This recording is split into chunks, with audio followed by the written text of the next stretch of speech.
Wa na'udzu billahi min syururi anfusina wa min sayyiati a'malina. Man yahdihillahu fala mudilla lahu wa man yudlil fala hadiya lahu. Wa asyhadu an la ilaha illallah wahdahu la syarika lahu wa asyhadu anna Muhammadan abduhu wa rasuluh. Qala Allah tabaraka wa ta'ala, ya ayyuhalladzina amanu taqullaha haqqa tuqatih wa la tamutunna illa wa antum muslimun. Amma ba'du, fa inna asdaqal hadisi kalamullah wa ahsanal huda huda Muhammadin sallallahu alaihi wa ala alihi wasallam, wa syarrul umuri muhdatsatuha wa kullu muhdatsatin bid'ah wa kullu bid'atin dhalalah wa kullu dhalalatin finnar. Wa ba'd, fa ya ma'asyiral muslimin rahimani wa rahimakumullah. Alhamdulillah, dengan rahmat Allah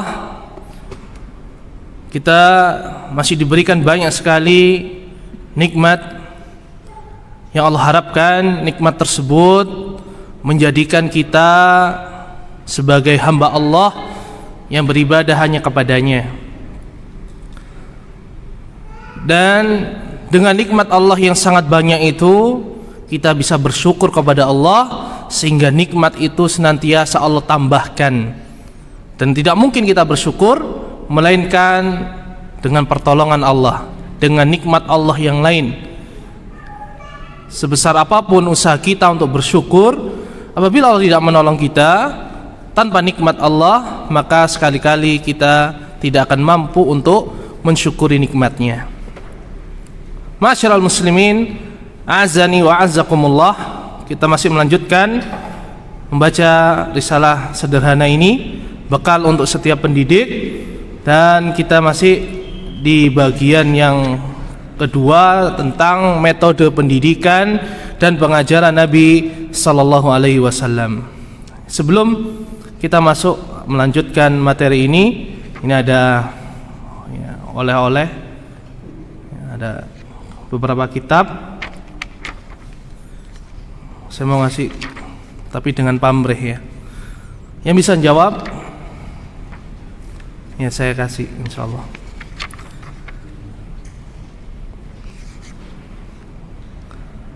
Pertanyaannya,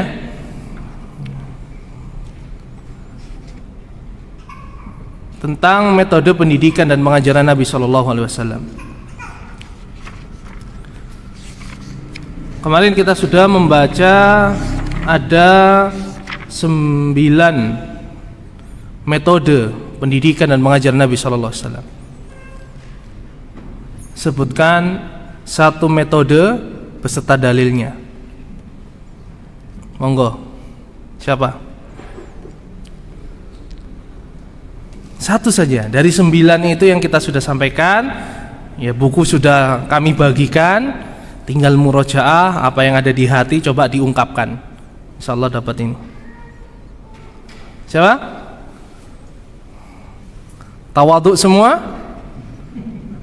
Hah? Biasanya kalau dimotivasi itu semangat. Ayo, ada 2 nih. Ummahat, mau jawab? Oh, tawaduk juga ya. Siapa? Tidak ada? Masya Allah. Oke, pertanyaannya ana akhirkan. Kita baca dulu kitab ini. Insya Allah setelah itu kita murojaah dengan pertanyaan yang baru ya. Nah, kita lanjutkan di halaman 78. Kalau cetakan terbaru ini sudah kami revisi, kami mohon maaf. Tentang metode pendidikan dan pengajaran Nabi Shallallahu Alaihi Wasallam yang ke-10 adalah tanya jawab. Yaitu Rasulullah Shallallahu Alaihi Wasallam tatkala ingin mendidik atau mengajarkan suatu ilmu faidah, beliau terkadang menggunakan metode tanya jawab, ya, merangsang para sahabat atau ingin mengetahui seperti apa pemahaman para sahabat terhadap perkara yang ingin beliau sampaikan. Banyak sekali pertanyaan yang diajukan di dalam hadis-hadis Nabi sallallahu alaihi wasallam. Contohnya dalam Sahih Bukhari, Nabi sallallahu alaihi wasallam pernah bertanya, ada sebuah pohon yang itu diibaratkan oleh Allah seperti orang yang beriman. Semua bagian pohon itu bermanfaat dan daunnya tidak rontok. Para sahabat tidak ada yang bisa menjawab.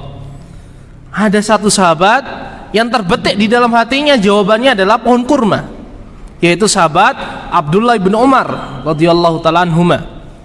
Namun beliau merasa sungkan karena saat itu beliau masih kecil, masih remaja. Sedangkan di sekitar beliau ada sahabat-sahabat senior, menunjukkan adabnya tulabul ilmi. Ketika ada yang senior, dia menahan diri biar seniornya dulu yang menjawab. Kemudian dari yang lain, dari hadis Abu Hurairah radhiyallahu taala anhu, Nabi sallallahu alaihi wasallam pernah bertanya, "Ara'aitum law anna nahran bi babi ahadikum yaghtasilu minhu kulla yawm khamsa marrat hal yabqa min daranihi syai'?" Bagaimana menurut kalian seandainya di depan salah satu rumah kalian itu ada sungai, yang di sungai itu orang tersebut mandi minimalnya 5 kali dalam sehari, apakah di dalam dirinya masih ada kotoran yang tersisa? Maka para sahabat menjawab, la yabqa min daranihi syai'. Ya, tidak mungkin akan ada. Setiap ada mandi, tidak selang lama mandi lagi. Maka beliau menjawab, fadzalika masalus shalawatil khams. Itu adalah permisalan salat 5 waktu. Ini adalah fadilah yang besar dari kewajiban yang Allah wajibkan kepada kita. Jadi kalau kita ingin dosa kita diampuni oleh Allah, perhatikan salat 5 waktu, ya. Jadi tidak perlu kita mencari susah-susah amalan yang dapat menghapuskan dosa-dosa kita. Sesungguhnya kewajiban yang Allah wajibkan kepada kita dapat menghapuskan dosa-dosa kita. Tentunya dosa-dosa kecil. Dosa-dosa besar wajib dia taubatan nasuha. Contoh yang lain, Nabi SAW masih dari Abu Hurairah radhiyallahu taala anhu, beliau pernah bertanya untuk mengetes seberapa jauh pemahaman sahabat. Atadruna mal muflis? Tahukah kalian siapakah orang yang bangkrut itu? Orang yang gulung tikar? Maka para sahabat menjawab, al muflisu fina man la dirhama wala mata. Orang yang gulung tikar itu orang yang tidak punya dirham, mata uang, tidak pula memiliki perhiasan atau harta. Dia berdagang habis ludes, itu orang gulung tikar. Ternyata Nabi SAW tatkala mendengar jawaban sahabat ini, ya, beliau menjelaskan, al-muflis, orang yang bangkrut secara hakiki itu adalah innal muflisa min ummati yati yaumal qiyamati bi sholatin wa syamin wa zakah. Sesungguhnya orang yang bangkrut itu dari umatku, yaitu seorang yang datang pada hari kiamat membawa pahala salat, puasa dan zakat. 3 amalan yang besar, bahkan termasuk rukun Islam. Namun ya'ti qad syatama hadza, tapi dia datang pada hari kiamat itu juga membawa dosa mencela orang ini. Wa qadhafa hadza, menuduh orang ini, misalnya menuduh zina. Wa'iyadzubillah, tuduhan yang sangat besar. Bahkan Allah Subhanahu wa taala mensyariatkan orang yang menuduh tidak dapat memberikan saksi dicambuk, ya. Kemudian persaksiannya tidak diterima sampai dia bertobat kepada Allah Azza wa Jalla. Wa akala mal hadza, dan dia membawa dosa pernah makan harta si fulan, mencuri atau ghasab. Wa safaka dama hadza, dan menumpahkan darah orang ini.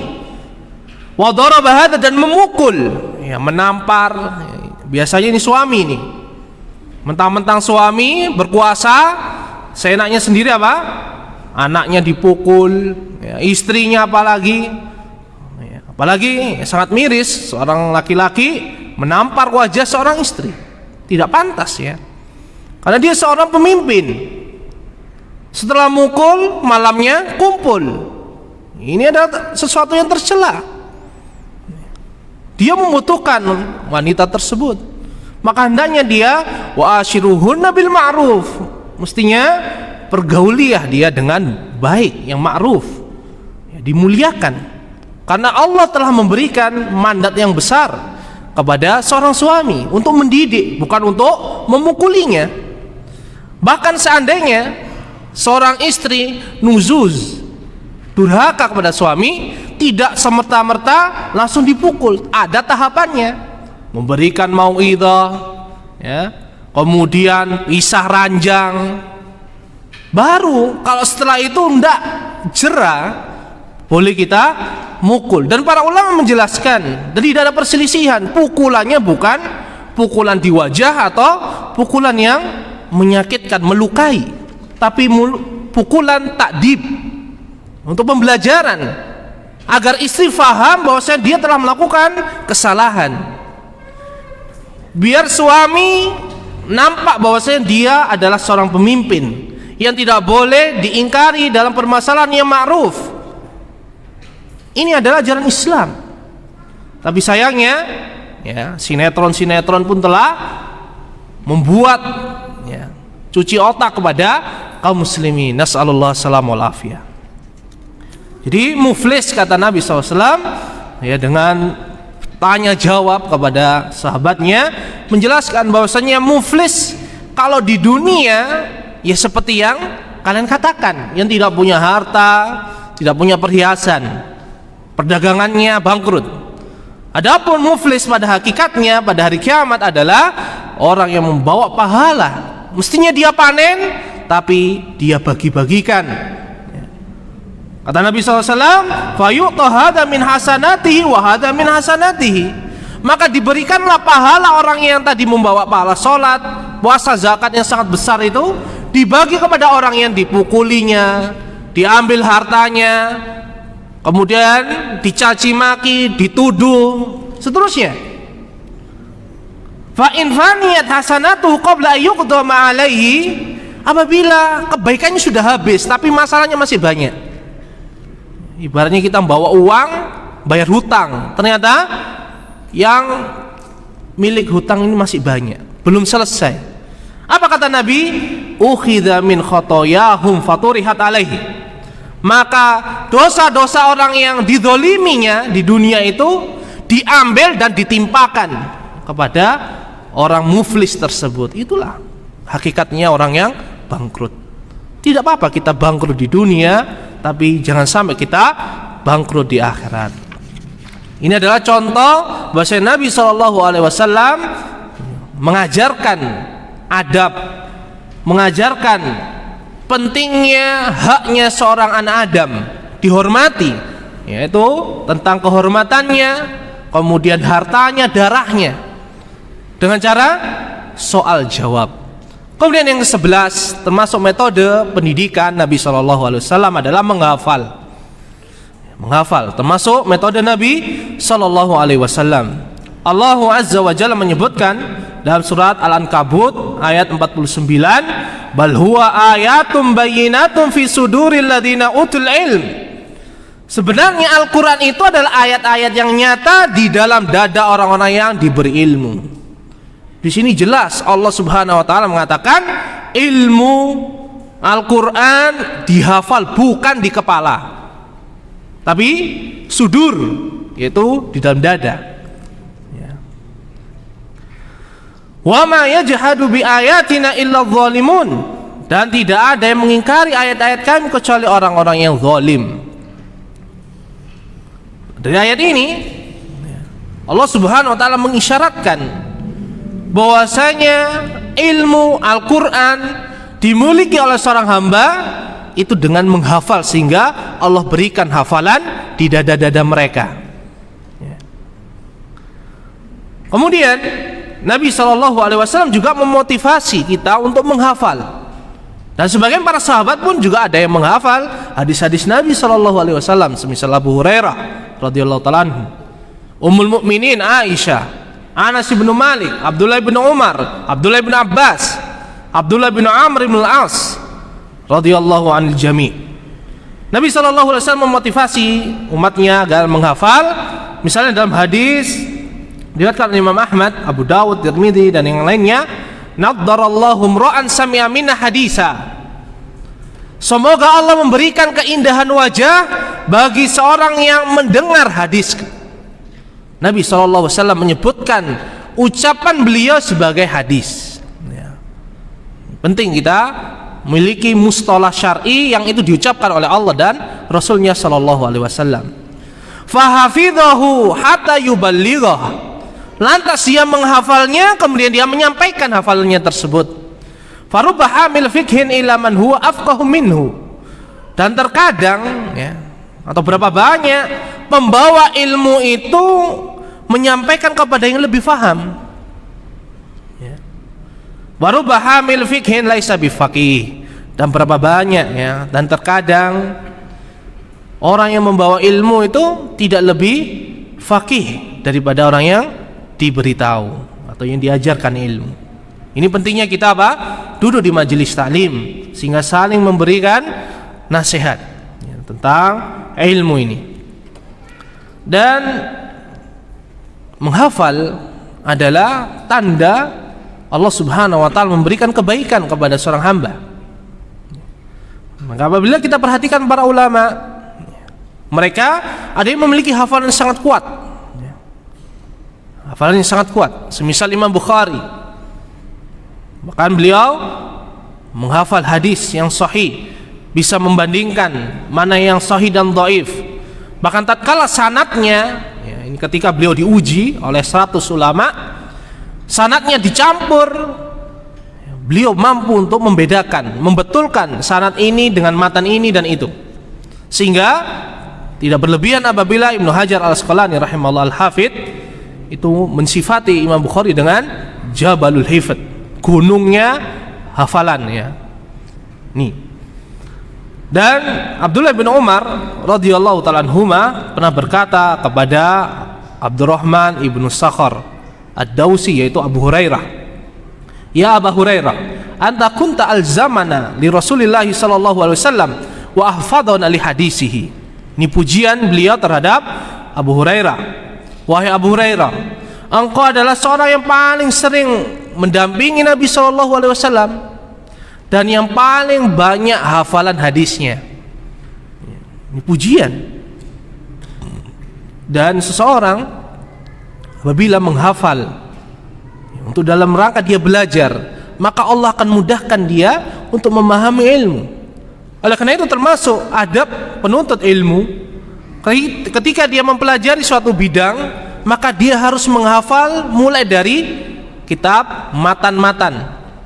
Misalnya dalam fikih, sebelum dia masuk ke kitab-kitab besar, misalnya fikih madhab Asy-Syafi'i, maka dia mulai dengan Safinatun Najah atau Matan Ghayah wa Taqrib Ibnu Abi Suja rahimahullah. Kemudian naik ya, Minhajut Talibin dan seterusnya. Begitu dalam hadis, dia memulai dengan Arba'in Nawawiyah 42 hadis. Kemudian menyempurnakannya dengan Jami'ul Ulum wal Hikam Ibnu Rajab Al-Hanbali rahimahullah. Kemudian dia menghafal Umdatul Ahkam Abdul Ghani Al-Maqdisi rahimahullah. Terus baru Riyadhus Shalihin dan seterusnya, Bulughul Maram dan seterusnya. Jadi jangan langsung menghafal kitab-kitab besar, tapi kitab-kitab yang kecil, terutama di disiplin ilmu tertentu ya. Semisal tadi fikih, kemudian bahasa Arab, menghafal Ajurumiyah, terus kemudian Alfiyah Ibnu Malik, seterusnya. Kemudian yang ke-12, termasuk metode pendidikan Nabi sallallahu alaihi wasallam adalah menulis ya. Ya, mudah-mudahan Allah memberikan rahmat hari ini yang menulis ilmu yang didengarnya, dan Allah semoga memberikan hidayah kepada antum yang menghafal semisal Imam Bukhari. Doa saya ini ya, mudah-mudahan.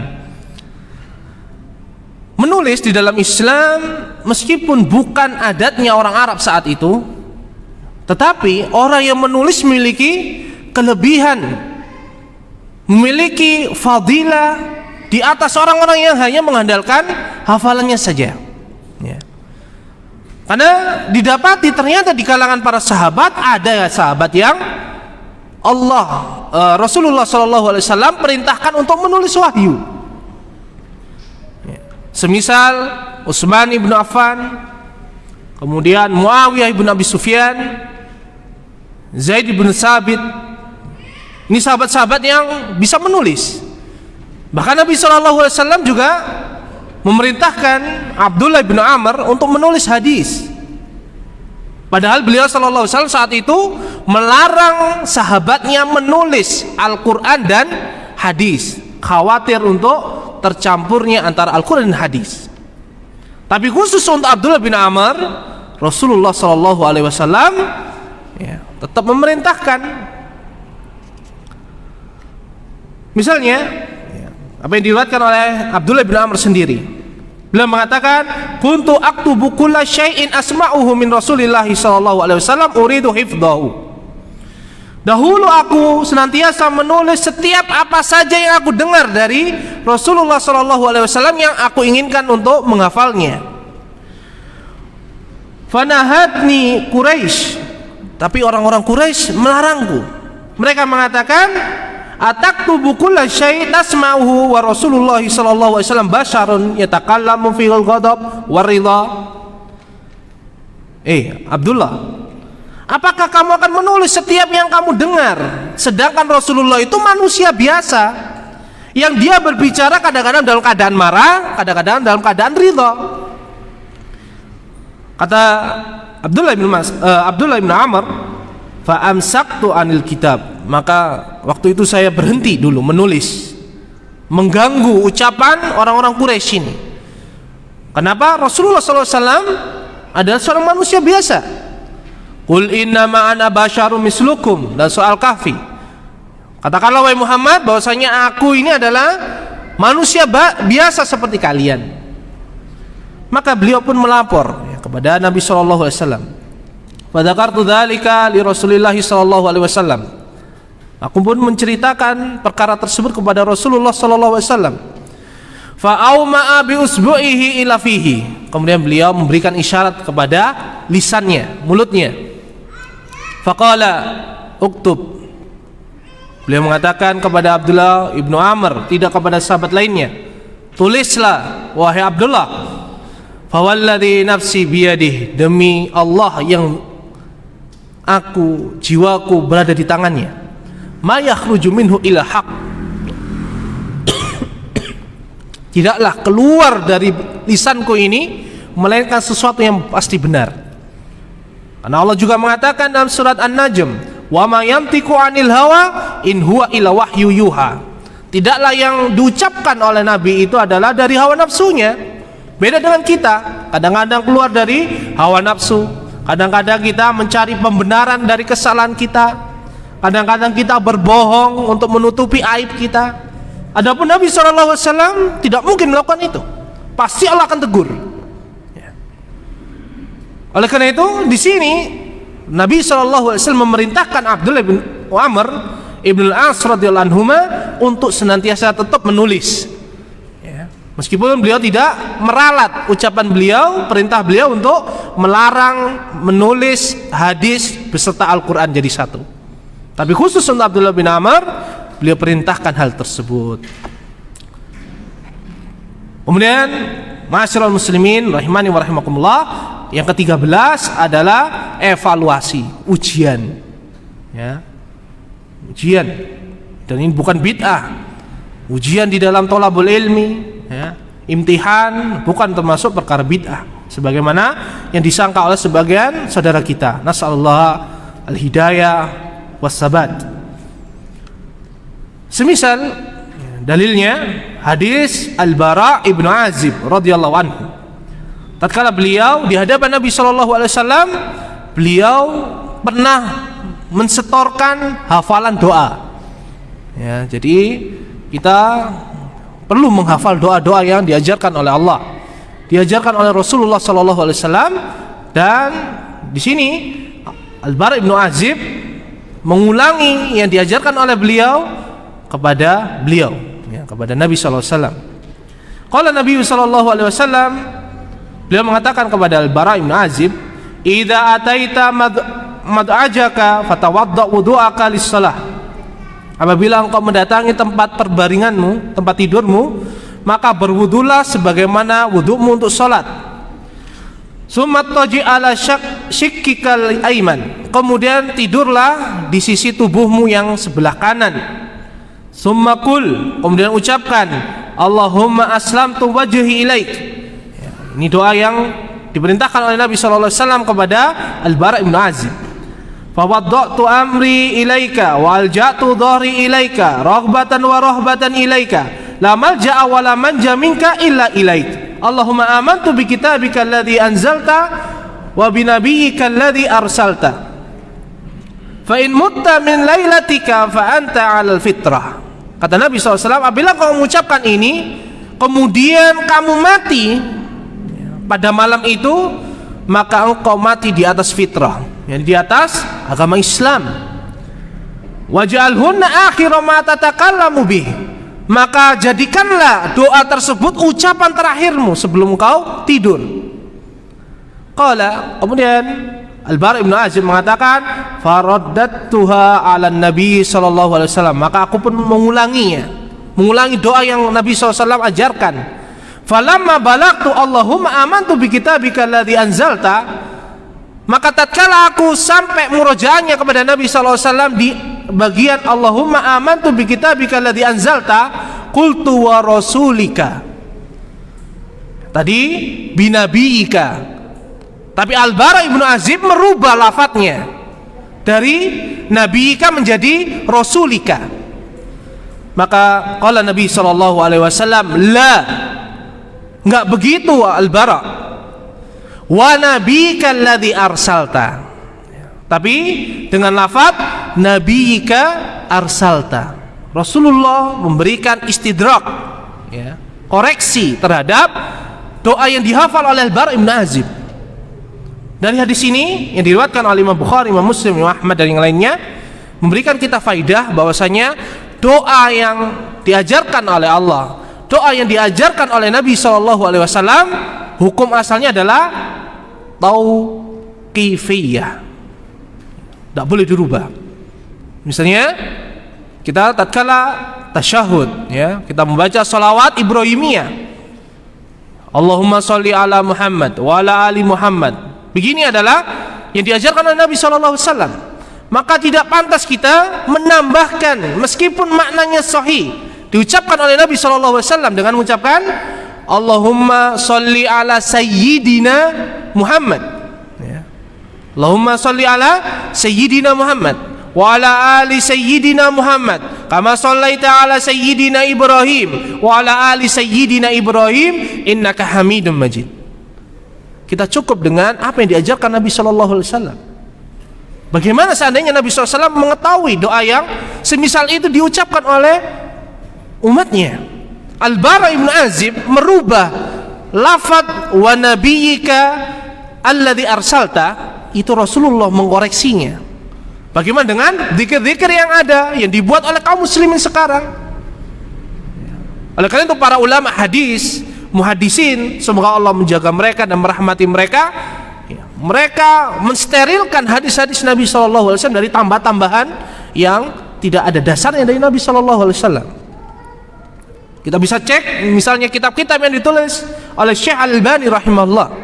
Beliau sangat hati-hati di dalam menyebutkan tambahan lafadz. Tapi sayangnya kaum muslimin menuduh beliau rahimahullah dengan tuduhan dusta. Ini penting. Maka Nabi SAW di sini apa? Menguji doa yang diajarkan kepada Al-Bara' bin Azib. Contoh yang lain, hadis Abdullah bin Umar, yang sudah kami sampaikan tentang beliau menguji para sahabat tentang perumpamaan seorang muslim dengan sebuah pohon. Inna minasyajarati syajaratan la yasqutu waraquha bahwasanya di antara pohon-pohon itu ada sebuah pohon yang tidak gugur daunnya. Wa innaha masalul muslim, dan pohon itu yang tidak gugur daunnya ibaratnya seorang muslim. Hadisuni mahia, ayo ceritakan pohon apakah itu. Rasulullah SAW melempar soal untuk menguji pemahaman para sahabat, dan masih banyak lainnya ya, tentang Rasulullah SAW menguji para sahabatnya terkait dengan perkara-perkara yang Allah Subhanahu wa taala telah turunkan. Masyaallah muslimin rahimani wa rahimakumullah. Kemudian yang ke-14 termasuk metode pendidikan dan pengajaran Nabi SAW adalah memberikan motivasi dan ancaman. Kita sering dengar targhib wa tarhib. Misalnya firman Allah tabaraka wa taala, ud'u ila sabili rabbika bil hikmati wal mau'izatil hasanah wajadilhum billati hi ahsan. Serulah manusia, wahai Muhammad sallallahu alaihi wasallam, kepada jalan Rabbmu dengan hikmah. Rasul memerintahkan, diperintahkan oleh Allah untuk menyeru manusia ke jalan Allah Subhanahu wa taala. Maka wajib bagi setiap dai mengajak manusia, mengajak kaum muslimin bukan kepada golongannya, tapi kepada agama Islam, kepada jalan Allah tabaraka wa taala. Dengan apa? Hikmah. Hikmah disebutkan oleh semisal Dr. Said Al-Qahtani rahimahullah ya, di dalam kitab beliau yang kita pelajari di sini ya bersama Ustadz Abdul Rauf hafizahullah taala, itu Muqawwimat Da'iyatun Naji.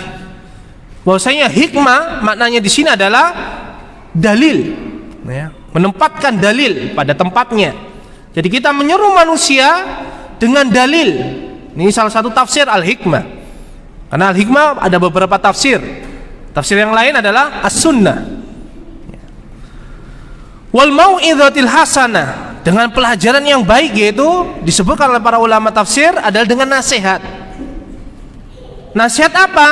Dengan memberikan motivasi supaya orang untuk melakukan amal salih, dan memberikan ancaman yang Allah berikan ancaman. Begitu pula Rasul sallallahu alaihi wasallam, supaya orang itu takut. Karena orang itu kadang-kadang kalau diperintahkan itu tidak bergerak, tapi kalau ditakut-takuti ya segera dia. Tipe orang. Dan Allah faham dengan apa yang diciptakannya. Oleh karena itu termasuk syariat adalah dengan fadail, keutamaan, motivasi, targhib, begitu pula ancaman. Karena ada juga hamba yang lain itu diancam bagaimanapun dia tidak akan bergerak, hatinya tidak tersentuh. Tapi dengan motivasi, antum sholat jenazah dapat 1 kirot misalnya. Kirot itu gunung Uhud sebesar emas sebesar gunung Uhud. Orang sudah pikirannya harta, semangat dia ya. Apalagi pahala besar sekali, gunung Uhud. Kita aja belum pernah melihat gunung Uhud mungkin secara langsung, apalagi kita melihat pahala yang Allah sediakan kepada kita. Tapi tatkala menggambarkan gunung besar, orang itu kadang-kadang termotivasi daripada ditakut-takutin ya. Kalau antum nggak sholatin, ini bisa jadi antum zalim ya. Ini nggak ada yang sholatin ini, sedangkan ini orang yang muslim, yang baik agamanya, muwahhid, ahli tauhid ya. Antum kalau misalnya ya diancam ya, antum kalau menuduh istri antum ya sampai terjadi li'an, maka konsekuensinya antum akan cerai. Tidak apa-apa, masih banyak wanita, misalnya begitu. Masih banyak wanita, kalau dicerai ya sudah saya nikah lagi gitu. Tapi apabila dimotivasi ya, tuduhan antum itu akan antum pertanggungjawabkan. Karena di dalam masalah li'an, seorang suami diperintahkan untuk bersumpah bahwasanya dia benar. Dan sumpah yang keempat ya 3 kali, dan yang keempat dia bersumpah apabila dia bohong maka laknat Allah turun kepadanya ya. Dimotivasi, gak bisa, diancam gak bisa, terus diapain? Sudah, antum tinggalkan, doakan dia ya. Bukan kewajiban kita. Allah juga mengisahkan bagaimana Luqman Al-Hakim radhiyallahu anhu ya, memberikan nasihat kepada putranya. Wa idh qala Luqmanu li banihi wa huwa ya'idhuh ya bunayya la tusyrik billah innasyirka la dzulmun 'adzim. Dan ingatlah tatkala Luqman berkata kepada putranya di waktu dia memberikan pelajaran. Di sini disebutkan oleh para ulama ahli tafsir, mau'idhah adalah nasihat berupa motivasi dan ancaman. Dibuktikan dalam ayat ini apa yang diucapkan oleh Luqman, ya bunai la tusyrik billah, wahai anakku janganlah kamu menyekutukan Allah, inna syirka la dzulmun azim. Luqman mengancam putranya, apabila dia menyekutukan Allah maka dia telah melakukan dosa yang sangat besar. Kadang-kadang orang diberi ini pahalanya besar, antum meninggalkan ini pahalanya besar, masuk surga. Kadang-kadang orang lalai. Tapi kalau tidak disebutkan ini dosanya besar, mengeluarkan kamu dari Islam, gugur amal solehmu sekian lama antum kumpulkan. Kadang-kadang orang lebih takut dengan ancaman daripada motivasi. Dan Nabi SAW juga banyak dalam hadisnya memberikan motivasi, kadang-kadang memberikan ancaman. Misalnya dalam hadis Nabi SAW, al-mu'minul qawiyyu khairun wa ahabbu ilallahi minal mu'minid dhaif. Mukmin yang kuat, entah kuat imannya, fisiknya, mentalnya, umum, itu lebih baik dan lebih Allah cintai daripada mukmin yang lemah imannya, fisiknya atau mentalnya, umum. Di sini Nabi SAW memotivasi agar kita menjadi mukmin yang kuat dalam segala hal ya. Wa fi kulli khair, tapi setiap mukmin itu pasti memiliki kebaikan. Ihris ala ma yanfa'uk wasta'in billahi wala ta'jaz. Maka bersemangatlah ya, di dalam perkara apa yang memberikan kamu manfaat. Thalabul ilmi memberikan manfaat, antum semangat. Jangan tidur di majelis taklim. Kalau ngantuk mestinya sebelum berangkat tidur dulu ya, atau dikenyangkan perutnya, atau membawa cemilan atau minuman di dalam majelis. Saya izinkan. Ini penting karena apa? Yang disampaikan insyaallah adalah qala Allah wa qala Rasul sallallahu alaihi wasallam. Rasulullah SAW ini memberikan motivasi, ihris ala ma yanfa'u. Bersemangatlah kalian di dalam perkara yang memberikan kamu manfaat. Wasta'in billah, dan jangan lupa minta pertolongan kepada Allah.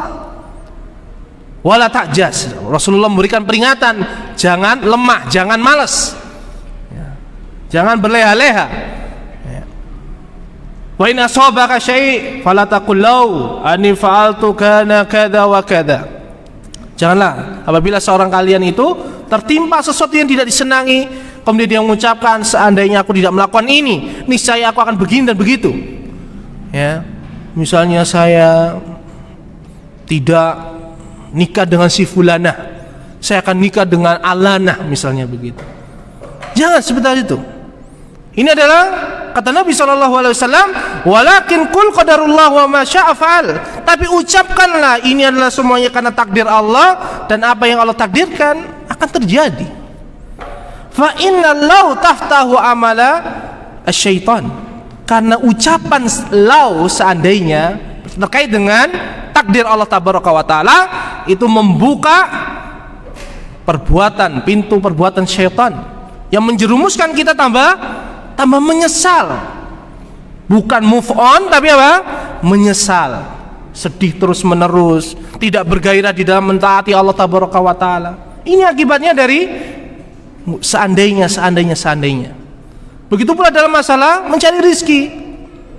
Target saya 1 tahun punya mobil, target kedua punya rumah, target ketiga nikah lagi, target 4 punya anak perusahaan. Terus ini adalah apa? Angan-angan panjang dari syaitan.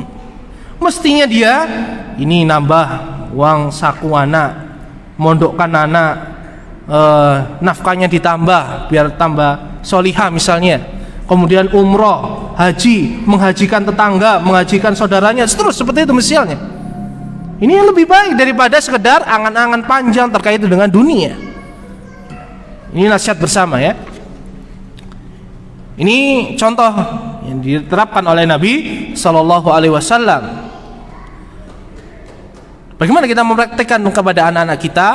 Ya, bisa kita praktekkan, misalnya memotivasi anak kita untuk menghafal Quran, perhatian dengan bacaan Al-Quran. Kita bisa bacakan hadis Nabi SAW, man qara'a harfan min kitabillah, barang siapa yang membaca satu huruf saja dari kitab Allah, maka falahu hasanatun wal hasanatu bi asyri amsalihha, maka dia mendapatkan satu kebaikan itu Allah lipat gandakan 10 kali lipat. Wala aqulu alif lam mim harfun, tidak aku ucapkan alif lam mim itu satu huruf, tapi alifun harfun, wa lamun harfun, wa mimun harfun. Contohnya yang lain ya, tatkala teman-teman ya, anak-anak kita bertengkar, ada yang kadang-kadang bawa sandal, ada yang bawa pukul ya, pemukul kayu, bawa sapu. Ini sangat berbahaya. Kita bisa kesempatan untuk memberikan motivasi dan memberikan ancaman. Misalnya dengan hadis Nabi SAW, man hamala alaina silah falaysa minna, barang siapa yang membawakan senjata kepada kami, maka untuk menodongnya ya misalnya, itu bukan golongannya kami, kata Nabi SAW. Kalau antum muslim wahai anak, maka jangan melakukan perbuatan tersebut sehingga antum keluar dari akhlak muslim. Kalau antum cinta kepada Nabi, perhatian dengan Nabi, mestinya tidak mengancam temanmu dengan senjata tajam ataupun senjata yang menyakitkan.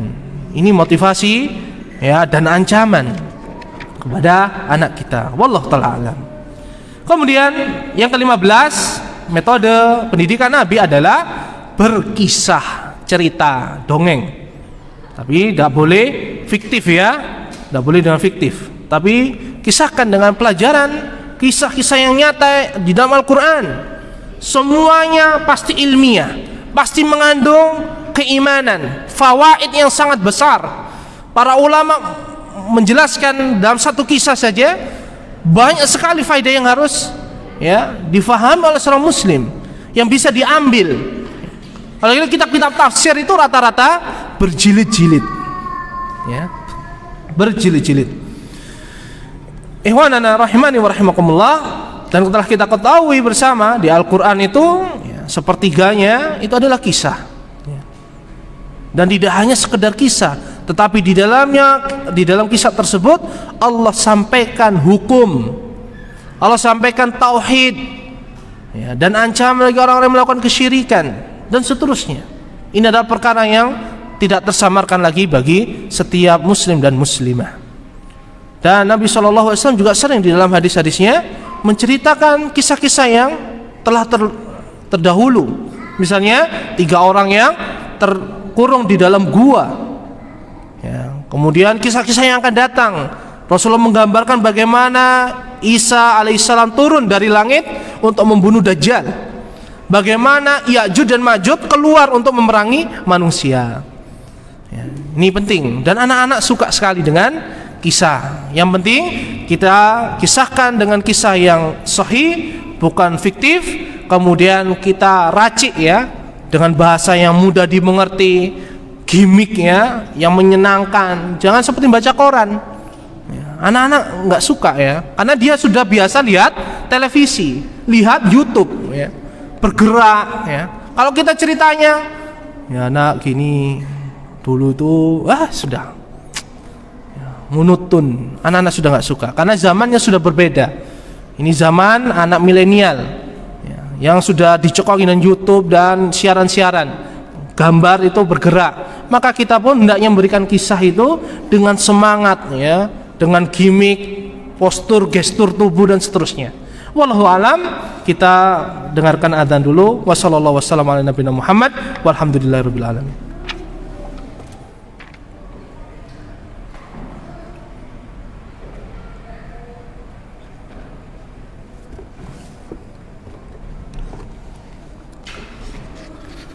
Alhamdulillah. Kita lanjutkan sebentar. Kita habiskan bagian kedua dari kitab ini. Setelah berkisah, kita ke yang 16, termasuk metode pendidikan dan pengajaran Nabi SAW adalah tidak mendahului syariat ya. Allah Subhanahu wa taala berfirman, "Ya ayyuhalladzina amanu la tuqaddimu baina yadayillahi wa rasulih wattaqullaha innallaha samii'un alim." Wahai orang-orang yang beriman, janganlah kamu mendahului Allah dan Rasulnya sallallahu alaihi wasallam, dan bertakwalah kepada Allah, sesungguhnya Allah Maha mendengar lagi Maha mengetahui. Misalnya dalam mendidik kita anak-anak terkait tentang sholat, maka jangan sampai kita mendahului Allah dan Rasulnya. Karena Nabi SAW telah mengatakan dalam hadis Abdullah bin Amr radhiyallahu ta'ala anhuma, muru auladakum bis sholati wahum abna'u sab'i sinin. Perintahkanlah anak-anak kalian untuk sholat ketika mereka berumur 7 tahun. Rasulullah SAW memerintahkan kita, setiap bapak, setiap ibu, untuk memerintahkan anak itu sholat 7 tahun. Maka jangan mewajibkan anak itu sholat sebelum umur 7 tahun, ya. Wadribuhum 'alaiha wahum abna ashrin, dan janganlah, ya, dan pukullah mereka tatkala mereka lalai dari sholat, tidak mau sholat atau main-main terhadap sholat tatkala mereka berumur 10 tahun. Rasulullah SAW dalam hadis ini memberikan faidah kepada kita, boleh kita memukul anak untuk perkara sholat di usia 10 tahun. Jadi antara 7 tahun sampai 10 tahun itu adalah masa-masa kita ajarkan sholat, perintahkan sholat, kita beri teladan mereka. Kalau umur 10 sudah seperti itu kok masih main-main sholatnya, boleh kita pukul. Mafhumnya, sebelum umur 10 kok anak-anak itu masih males, kadang sholat, kadang bolong, maka jangan dipukul, ya. Ini adalah wahyu Allah Subhanahu wa taala kepada Nabi sallallahu alaihi wasallam. Maka perlu kita perhatikan. Begitu pula dengan masalah pakai jilbab, pakai cadar misalnya. Jangan sejak kecil TK anaknya sudah dicadarin, ya, biarkan.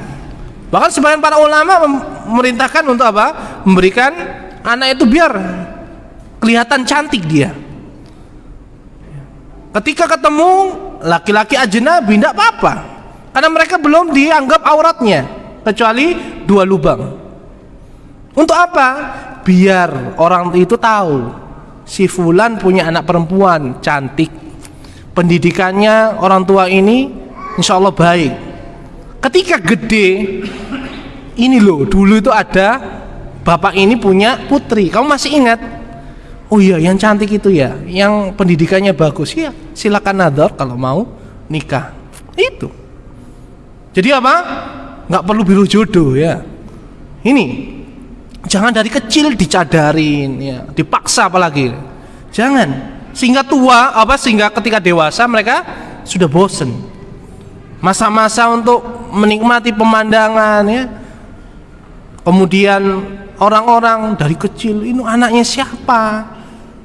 Itu yang pakai cadar itu yang namanya siapa? Yang mana? Yang namanya Aisyah itu yang mana sih? Anaknya semuanya dicadarin semua, kecil-kecil itu. Ini ya. Ini bukan berarti apa? Tidak boleh mutlak, bukan. Tapi mewajibkan, memaksa, belum waktunya, ini yang jadi masalah. Kemudian yang ke-17, diskusi, ya. Diskusi. Sebuah kisah yang menarik, ya. Tadi juga sudah ada beberapa diskusi soal jawab antara Nabi SAW dan para sahabatnya. Ini ada sebuah kisah yang menarik dari hadis Abu Umamah Al-Bahili radhiyallahu anhu. Inna fatan syaban atan Nabiyya sallallahu alaihi wasallam faqala ya Rasulullah idzan li bizina. Ini ngeri ini. Sesungguhnya ada seorang pemuda yang syahwatnya saat muda itu memang lagi bergelora, ya. Datang kepada Nabi sallallahu alaihi wasallam, dia mengatakan, "Ya Rasulullah, berikan saya izin untuk berzina." Bayangkan, ya, seandainya ada seorang anak ngomong ke bapaknya, "Pak, izinkan saya berzina, saya belum mampu menikah," misalnya. Gimana reaksinya? Bandingkan dengan reaksi Nabi sallallahu alaihi wasallam. Fa aqbalal qaum alaihi fazajaruhu wa qalu mah.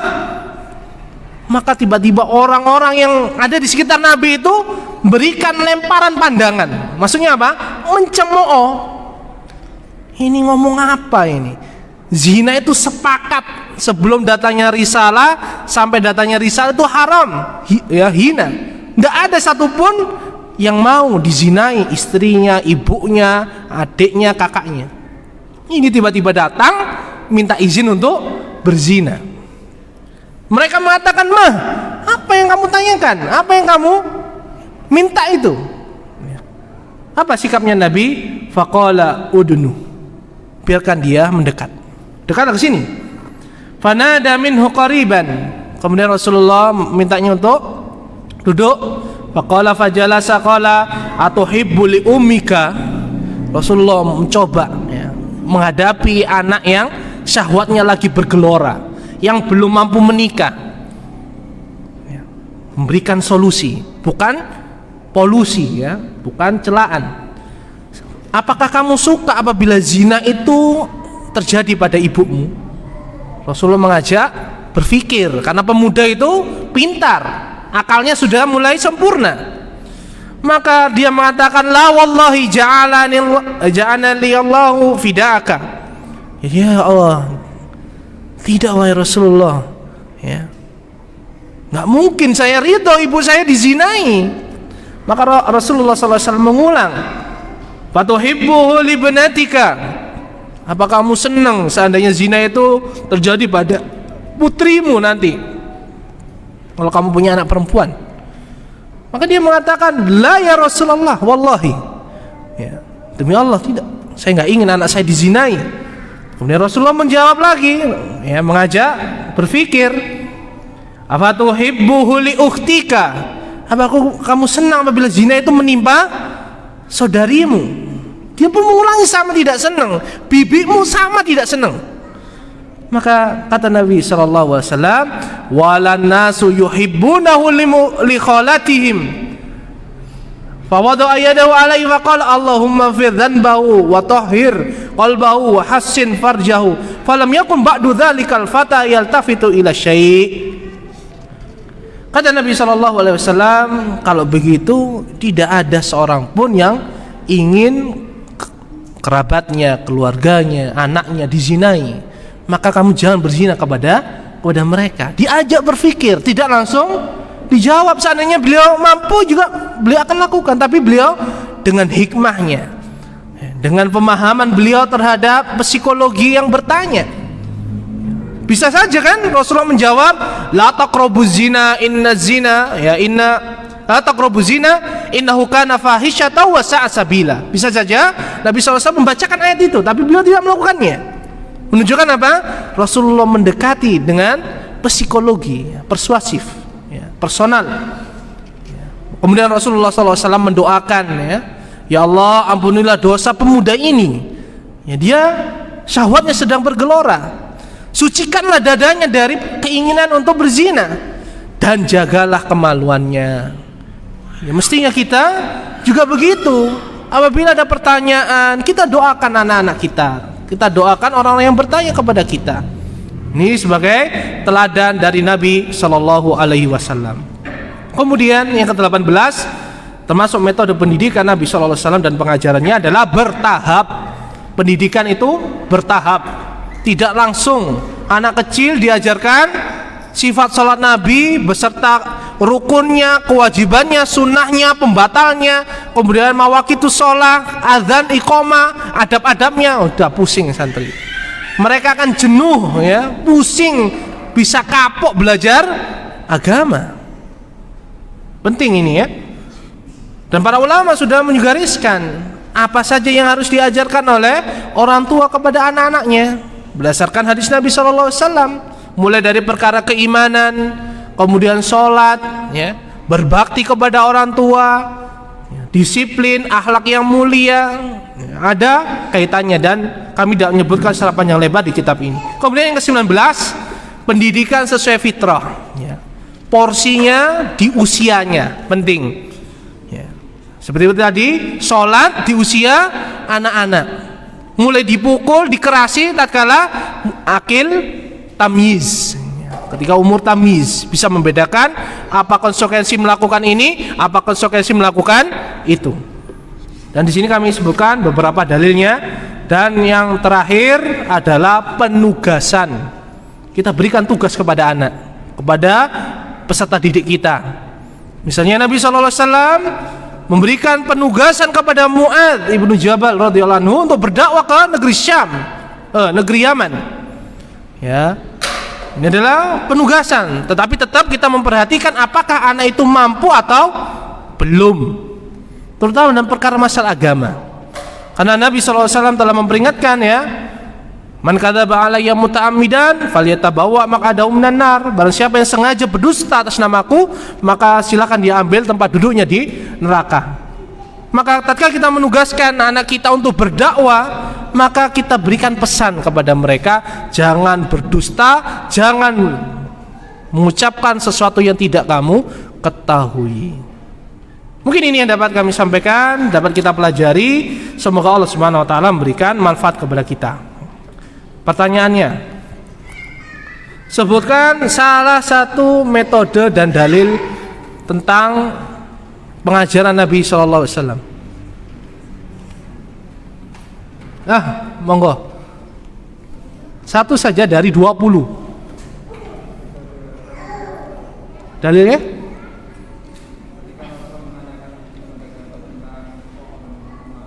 Nah, barakallahu fikum. Ya. Ummahat. Ya, biar ummahatnya juga semangat untuk belajar. Pertanyaannya, sebutkan 2 metode pendidikan Nabi Shallallahu Alaihi Wasallam, tapi tanpa dalil saja. Ada yang ngacung di situ?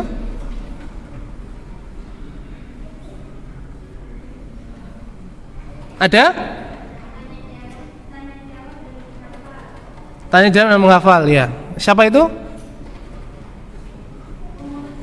Ummu Lutfiyah, ya, ini nanti tolong kasihkan ke Ummu Lutfiyah. Nah, jazakumullah khairan. Semoga Allah Subhanahu wa taala, ya, memberikan taufik kepada kita di dalam mendidik istri, mendidik anak-anak kita, mendidik anak-anak kaum muslimin, dan mendidik diri kita, ya.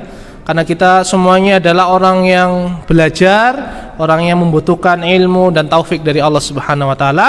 Kurang lebih yang kami maaf. Subhanakallahumma bihamdika asyhadu an la ilaha illa anta astaghfiruka wa atubu ilaik. Wassalamualaikum warahmatullahi wabarakatuh.